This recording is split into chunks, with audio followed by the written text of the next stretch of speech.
ongoing deportation of Uyghurs from China's border countries, Kazakhstan, Kyrgyzstan, Pakistan, Cambodia, Malaysia, and the recent Thailand deportation of more than 100 Uyghurs to China are attracting further attention to the Uyghur question.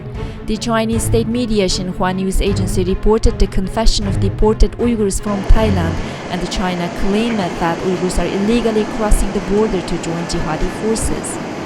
Uyghurs complain that the reality of China's attempt of assimilation and the persecution over 60 years in its oil-rich colonized country East Turkestan is the root cause of the unrest, and it forced Uyghurs fled from Chinese persecution. Turks and Uyghurs protests around the world against China's political and religious persecution of Uyghurs. Canada, US, and the European Union issued statements expressed deep concerns to the deported Uyghurs to China. China denied persecution against the Uyghurs. Chinese spokesperson Hua Chunying said Uyghurs live in peace and enjoying religious freedom under the rule of Constitution. But many of the Uyghurs escaped Chinese persecution and many of them settled in Turkey. Right now we are going to listen to their story. Hürriyet Mehmet Imin just arrived to Turkey through Thailand with her 1-year-old son. I was not able to live in my own home. I was arrested and beaten by the police badly because I had covered my face. They searched my home 7-8 times a month and always burst in at midnight. Each time 15 to 20 of them came together. Uyghur recently arrived to Turkey through Thailand. Chinese are not only invaded my country and colonized my country, but also trying to deprive my religious freedom. We can't even come together and talk with neighbors. 2 of my relatives were detained just because they were hijab. They were repeatedly raped by the Chinese police officers, injured badly, and hospitalized before I had left. I don't know right now what was happening of them. They were unmarried young girls. Despite her having safety and freedom in Turkey, she still wants to go back to her home. In Turkey we are free. I can wear whatever I want, and the Turkish government would like to give us citizenship. But we still miss our homeland, friends, and relatives. We expect to go back one day if we get freedom.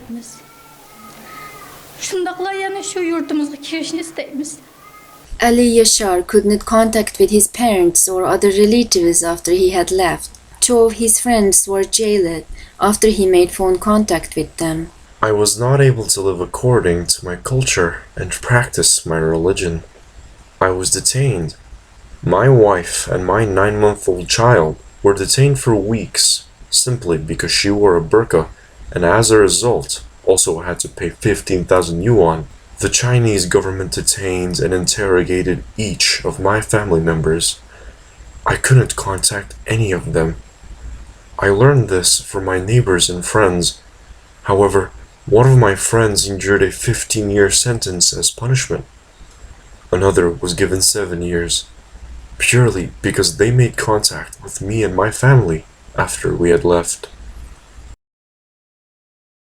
Tursun Kari came to Turkey 1 year ago. He was imprisoned in China for 6 years just because he taught children how to recite the Quran. He married soon after he was released. Since then, he has run and hidden everywhere until he finally arrived in Turkey. China does not allow married couples to have a child unless they've been together for over 3 years. We had to wait. My wife had gone pregnant before that restriction. We were forced to constantly move around in different villages and cities. When my wife was ready to deliver the baby, we went to a hospital where our baby would be born. That was the last time we had ever visited a Chinese hospital. We had a healthy and strong baby girl, and she became paralyzed and could not move after a few months. Doctors believe that she was given a toxic injection. Since she was born illegally and was never registered, we could never provide her any medical treatment. According to Chinese state media, in the name of civilization, Uyghur imams of the mosque have been forced to dance in town squares. Kamber Damullah, the Uyghur religious scholar in Hotan City, imam at Khanarık Township Mosque, was sentenced to 9 years imprisonment on March 21, 2015, simply because he refused to cooperate with Chinese government. He was killed in the jail. Ahmet Qasim Nursadık was escaped from Chinese persecution, arrived in Turkey. He was a follower of Kamber Damullah. I was a religious person. My teacher Kamber Damullah was the imam at the mosque and was tortured and killed in 2 months. The Chinese government refuses to even return his body for proper burial. He was taken away because he refused to spread Chinese propaganda. The Chinese government also suspects that some of the violent Uyghur resistance was influenced by his teachings, despite most of the resistance fighters not even being religious. In fact, the violent resistance is a production of Chinese persecution of Uyghurs. Nursadık arrived in Turkey 1 year ago, along with his children. Since China did not issue passports, they were smuggled through Vietnam and Malaysia. He has 13 children, including 4 adopted orphans, as their parents are in a Chinese jail. His wife was caught by the Thailand police with their 3 children and stayed 8 months in a prison. She recently joined them when the Turkish government brought more than 170 Uyghur women and children from Thailand. I've been imprisoned in China 6 times, simply because I grew a beard. None of my children are registered, and China does not allow us to have more than 2 children. I am lucky enough to have arrived in Turkey with my family, but Thailand and other South Asian countries have deported Uyghurs to China. Uyghur families have been torn apart, and some kids arrived to Turkey without their parents. Wives and husbands have been separated. It is a huge tragedy for Uyghurs.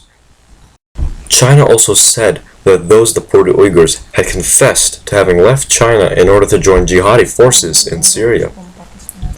But I am sure this is a forced confession. I was imprisoned 6 times in China, and I know life in a Chinese cell. When you tighten someone in a metal cage on a metal chair and are tortured incessantly, you will say what China wants to hear. They will proclaim you said things you did, even though you never did them. Like other Uyghurs, Nur believed China's purpose of connecting Uyghurs to international jihadi forces is in order to justify the killing of Uyghurs and destabilize Chinese occupation. They kill us, and then they say it's because we were terrorists? We're not terrorists. This is just an excuse by the Chinese government. We are forced to hang the Chinese flag in the mosque. It's as if we pray to the Chinese flag. We need an official license from the Chinese government in order to go to the mosque. Every mosque is stationed with Chinese police. Have you ever seen anything like this in any other part of the world? Ahmed was sentenced to 1 year imprisonment just because he spoke to a channel for UK back in July of 2009. A few days after the July 5th Ürümqi riots. After 1 year, he was finally released for medical treatment. He went to Turkey with the help of some of his friends. I was a taxi driver. I had a 9-year-old son to support. I wanted him to learn about Islam because I am a Muslim. My parents were Muslim, and I wanted him to become a good Muslim as well. And just because of that, China sentenced my 9-year-old son to 1 year imprisonment. I couldn't tolerate it, and I begged them, I cried for them to ask them to put me in prison in place of my son. He's just a child, but they don't even care. I saw a 6-year-old and another 7-year-old in that prison too. Half of their days were spent learning atheistic Chinese laws, while the other half was spent peeling garlic. Each day, their hands would be badly damaged because of the strenuous work they had to do. Ahmed said they are very happy to being in Turkey. He also strongly rejects China's accusation that Uyghurs going to Turkey to join jihadi forces in Syria. No, they are totally wrong. We want to live in our own home country, with our own families and friends. But China forces us to leave because it is impossible to tolerate the oppression. If anyone were to give us a weapon, we would use it immediately against China. They pull the nails off of political prisoners, insert metal sticks into their anuses. Who can tolerate that sort of torture? Çok avretli sıktık basa. Kim çizaydı bunun?